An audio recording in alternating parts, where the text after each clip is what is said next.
안녕하세요. 틈틈이와 알아보는 미국 주식 틈틈이입니다.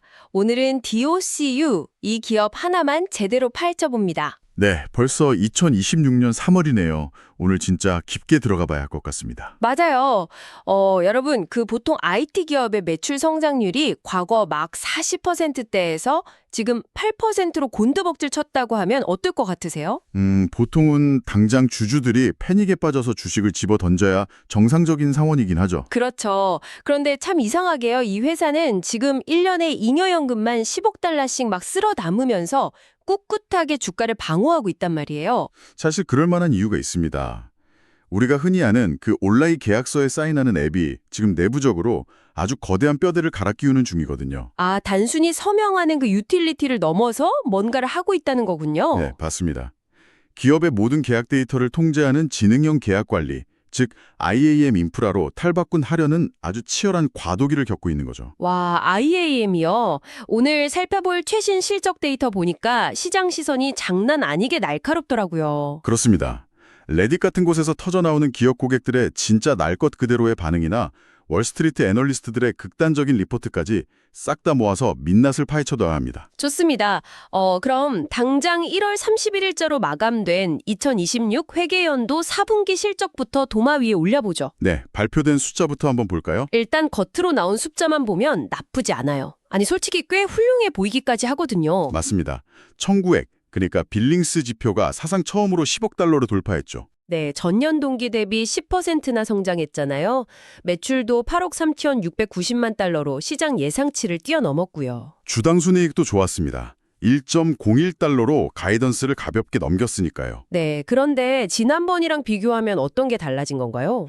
숫자 이면의 질적인 구조가 완전히 뒤바뀌었다고 보시면 됩니다. 개선된 쪽이랑 악화된 쪽이 너무나도 선명하게 갈리거든요. 질적인 구조요? 그럼 가장 눈에 띄게 개선된 건 뭔가요? 단연 수익성의 극대화입니다. 방금 틈틈이님이 말씀하신 잉여연금 흐름이 연간 10억 달러를 처음으로 뚫었거든요. 와, 10억 달러요? 우리 돈으로 1조가 넘는 현금이 순수하게 쌓인다는 거잖아요. 그렇죠. 소프트웨어 기업이 번 돈에서 필수적인 투자를 다 하고도 곳간에 10억 달러가 쌓인다는 건 엄청난 현금 창출력입니다. 운영 마진도 이제 30%대에 안정적으로 진입했고요. 마진율 30%면 진짜 돈을 갈퀴로 긁어모으는 수준이네요. 적자 강수하면서 몸집 불리던 시대는 끝났다는 거군요. 맞습니다. 하지만 반대로 꽉 막혀버린 지표도 있습니다. 바로 그 성장률의 고착화가 가장 큰 딜레마죠. 아, 아까 처음에 말했던 그 8% 성장률 말씀이시죠? 네, 과거 팬데믹 시절에 이 회사가 시장의 총화로 불릴 때는 매출이 1년에 40%, 50%씩 폭발적으로 늘었거든요. 막 그땐 진짜 무섭게 컸었잖아요. 그런데 직전 분기들도 그랬고 이번 4분기도 결국 8% 성장에 머물렀습니다. 더 뼈 아픈 건 내년 가이던스조차 약 8%에 불과하다는 점이고요. 쉽게 말해서 막 폭풍 성장하던 10대 청소년이 이제 키 크는 건 멈추고 근육만 키우고 있는 어른이 되었다는 거네요? 8% 성장이 한계처럼 보이는데 그래서 이게 DOCU, 주가에는 무슨 의미죠? 월스트리트의 냉혹한 잣대가 바로 거기에 적용되는 겁니다. 주식시장에서 소프트웨어 기업의 가치는 성장성이라는 프리미엄을 먹고 자라거든요. 아무리 현금을 잘 벌어도 더 이상 고성장을 못하면 평가가 박해진다는 뜻이군요. 맞습니다. PER 같은 밸류에이션이 쪼그라들게 되죠. 현재 이 기업이 12배 수준의 선행 PER을 받고 있는데 이건 혁신적인 기술 기업의 평가가 아닙니다. 아, 12배면 그냥 성장판이 닫혀버린 전통 가치주 취급이네요. 그렇기 때문에 주가가 의미 있게 반등하려면 결국 성장 스토리를 다시 쓸 무언가가 반드시 필요하다는 결론이 나옵니다. 성장이 멈춘 소프트웨어 기업이 얼마나 찬밥 신세인지 진짜 뼈저리게 느껴집니다. 그래서 회사가 꺼내든 비장의 무기가 바로 그 IAM 플랫폼인 거죠. 네, 이른바 두 번째 막이라고 부르는 지능형 계약 관리 시스템입니다. 이번 실적 발표에서도 고객 수가 2만 5천 개를 돌파했다고 엄청 강조하더라고요. 도대체 이 IAM이라는 게 기존 전자서명이랑 뭐가 그렇게 다른 건지 궁금해요. 기존 전자서명은 전체 계약 과정의 아주 일부분, 그러니까 맨 마지막 서명 단계에만 딱 관여를 했습니다. 사인하고 끝? 약간 이런 느낌이었죠. 네, 계약서 작성하고 검토하고 협상하고 보관하고 이런 긴 과정 중에서 딱 한 포인트만 담당했던 건데 IAM은 이 전체 생애 주기를 인공지능으로 통합 관리하겠다는 구상입니다. 와, 전부 다요. 그럼 이게 실제로 돈이 되긴 하나요? 현재 이 솔루션이 회사 전체 연간 반복 수익의 10.8%를 차지하고 있습니다. 경영진은 내년 4분기까지 이 비중을 18%로 끌어올리겠다고 시장에 선언했고요. 제가 이번 자료 보면서 제일 흥미로웠던 게 그 인공지능 기술력이에요. 자체 엔진이랑 내비게이터 기능이요. 네, 그 부분이 아주 핵심적인 차별화 포인트입니다. 사실 요즘 웬만한 기업들 다 범용 대형 언어 모델 가져다 쓰잖아요. 그래서 처음엔 그냥 포장만 그럴싸하게 한 거 아니야? 하고 의심했거든요. 충분히 합리적인 의심입니다. 하지만 법률 계약서라는 특수성을 이해하면 왜 이들이 자체 모델을 고집하는지 알 수 있습니다. 아, 그 할로시네이션? 환각 현상 때문인가요? 정확합니다. 일반 LLM은 환각 현상이 치명적이거든요. 소설 쓸 때는 조금 틀려도 되지만 수백억 원이 오가는 계약서에서 단어 하나 잘못 해석하면 바로 천문학적인 소송으로 이어집니다. 맞아요. 법률 문서에서는 단 1%의 오류도 용납이 안 되니까요. 그래서 DOCU, 듀큐는 지난 20년간 모은 2억 건 이상의 실제 계약 데이터베이스를 활용해 자체 학습을 시켰습니다. 2억 건이요? 진짜 엄청난 양이네요. 네, 그 결과 복잡한 법률 용어를 파악하는 데 있어서 일반 LLM보다 정확도가 15% 이상 높고 처리 비용 효율성은 무려 50배나 높다고 합니다. 50배면 수익성 방어에도 진짜 큰 도움이 되겠어요. 시연 사례 보니까 진짜 신기하더라고요. 사용자가 계약 중간에 취소하면 위약금 얼마인가요? 라고 일상으로 물어보잖아요. 맞습니다. 수십 장짜리 복잡한 문서에서 해당 조항만 딱 찾아서 알기 쉽게 요약까지 해주죠. 단순히 서명할 볼펜만 빌려주던 회사가 이제는 내 옆에 붙어서 독소 조항 찾아주고 요약해주는 개인 AI 변호사로 진화했다는 거네요. 구독자 여러분, 이거 진짜 탐나지 않나요? 기능적으로는 훌륭하죠. 그런데 이 좋은 기능이 실제로 매출 성장을 확 끌어올릴 만한 볼륨이 되고 있는 건 맞아요? 아주 냉정하게 말해서 단번에 성장률을 20%로 멱살 잡고 끌어올릴 수준은 아직 아닙니다. 비중이 10%대 초반이니까요. 아직은 그 정도 파워는 안 나오는군요. 하지만 초기 신호는 아주 긍정적입니다. IAM을 선제적으로 도입한 고객들을 보면 유지율이 기존 고객들 평균을 뚜렷하게 상회하고 있거든요. 한번 써보니까 업무 효율이 좋아서 비용을 더 내고서라도 쓴다는 거네요? 네, 게다가 최근에는 엔스로픽이랑 파트너십을 맺거나 챗GPT 생태계랑 연동하는 등 외부 확장도 적극적으로 하고 있습니다. 확실히 긍정적인 모멘텀이긴 한데 우리가 또 장밋빛 미래만 그릴 순 없잖아요. 리스크도 탈탈 털어봐야죠. 제가 레디 커뮤니티 읽다가 진짜 뒷목 잡을 뻔했거든요. 그 B2B 고객들의 분노가 담긴 스레드 말씀하시는군요. 네, 견적서를 받았더니 세상에 봉투 하나당 11달러 40센트를 내라고 했다는 거예요. 아무리 문서를 묶어보내는 단일화지만 클릭 한 번에 15,000원 돈인데 이게 상식적으로 말이 되나요? 바로 그 지점이 현재 직면한 가장 치명적인 아킬레스건입니다. 고객들의 가격 저항이 임계점을 넘고 있다는 증거죠. 10년 전에는 혁신이었지만 지금은 아니잖아요.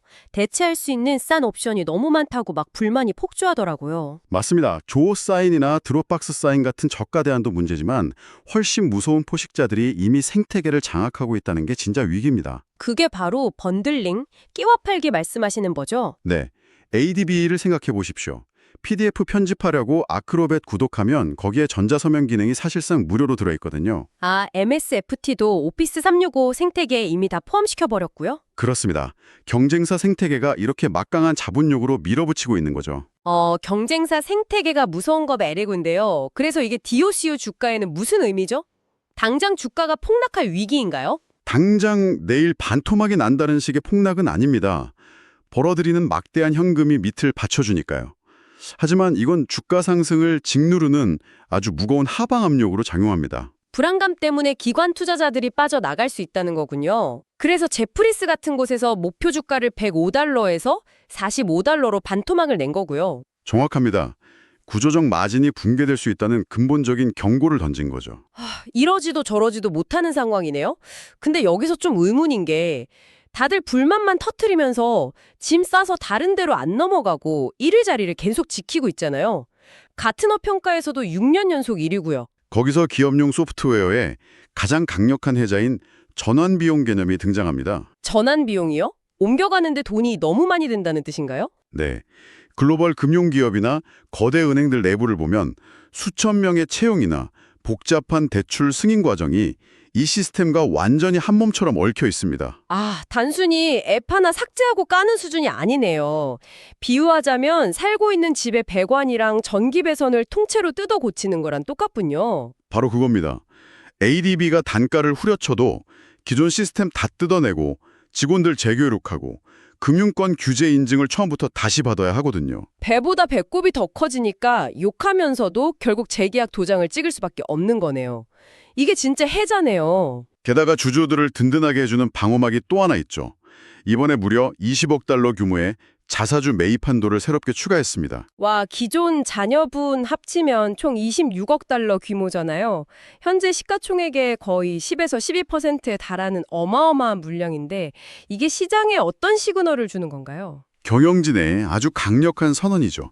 비관론이 쏟아져도 우리는 매년 10억 달러씩 현금을 벌고 있고 우리 주식은 지금 너무 싸다는 자신감입니다. 자사주를 사서 소각하면 유통 주식 수가 줄어드니까 한 주당 순이익이 자연스럽게 올라가는 효과가 있잖아요. 네, 그래서 주가가 밑으로 뚫리는 걸 막아주는 아주 단단한 콘크리트 바닥 역할을 하는 겁니다. 집을 리모델링 하는 동안 비가 새지 않게 막아줄 초대형 우산이 26억 달러치나 있다는 거네요. 그럼 이 막대한 현금으로 주가 방어는 충분히 가능한가요? 방어에는 훌륭한 역할을 할 겁니다. 체력이 워낙 좋으니까요. 하지만 우산이 크다고 집 자체가 커지는 건 아니죠. 아, 방어는 돼도 위로 올라가려면 결국 성장률이 필요하다는 거군요. 네, 12배에 묶인 밸류에이션을 다시 20배, 30배로 평가받으려면 결국 IAM 플랫폼이 전체 매출의 18%를 차지하겠다는 그 목표를 매 분기 증명해내야 합니다. 증명하지 못하면 그냥 돈만 잘 버는 지루한 가치주로 늙어간다는 거네요. 오늘 내용 쭉 정리해보니까 그림이 명확해집니다. 네, 매출 성장률 8%의 늪, 그리고 MSFT나 ADBE 같은 골리앗들의 추격을 동시에 방어해야 하는 상황이죠. 맞아요. 그래도 탄탄한 현금이랑 자사주 매입으로 버티면서 그 기업 생태계의 지능형 허브로 거듭나려는 두 번째 막을 열어가고 있네요. 여기서 구독자 여러분이 한 차원 더 고민해 보셨으면 하는 화두가 있습니다. 어떤 건가요? 머지않아 모든 기업의 계약서가 스스로 살아 숨쉬는 데이터 덩어리로 존재하는 시대가 올 겁니다. 인공지능이 24시간 감시하고 자동 협상까지 하는 시대 말이죠. 와, 텍스트가 아니라 살아 움직이는 자산이 된다고요? 그렇다면 전 세계에서 가장 민감하고 방대한 기업 간 동의 데이터를 쥐고 있는 이 기업의 가치는 과연 어떻게 평가받아야 할까요? 한물간 소프트웨어 회사일까요? 아니면 AI 시대 비즈니스 인프라를 독점한 기업일까요? 남의 회사에 가장 은밀한 데이터를 쥐고 있는 인공지능이라니. 이거 진짜 데이터가 권력이 되는 시대에 가슴 뛰는 질문이네요. 자, 구독자 여러분은 DOCUE의 미래를 어떻게 보시나요? 댓글로 여러분의 생각을 남겨주세요.